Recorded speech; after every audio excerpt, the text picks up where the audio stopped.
আসসালামু আলাইকুম। কি অবস্থা সবার? আশা করি সবাই ভালো আছেন। সকাল বাজে 8টা, প্রায় 8:30।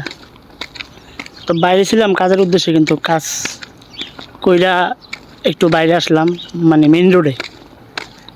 তো ওই ঠান্ডা খাওয়ার জন্য মানে বাকালা যাইতেছি, মানে বাকালা হচ্ছে মুদি দোকান।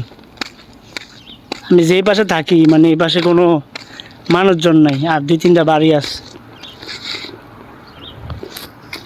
কোনো মানুষজন নাই, 2-3টা বাড়ি। মানে আমি জানি না এই সৌদি আরবের মানুষ কীভাবে বসবাস করে, একবারে নিরিবিলি, কোথাও যায় না, কিছু করে না, একবারে কিচ্ছু নাই, মানুষজন বলতেই নাই। মানে মানুষজন বলতে নাই, বলতে একটা কথা কি, মানে ওরা বাইরে না, মানে বেশি গরম সৌদি আরবে, গরমের কারণে ওরা বের হয় না, এই হলো একটা সমস্যা। আমাদের বাংলাদেশে তো মানুষ যে একটা অবস্থা, মানে মানুষের জন্য হারা যায় না। আর এখানে মানুষ সবসময় বাসায় থাকে, মানে ঘুম যায়।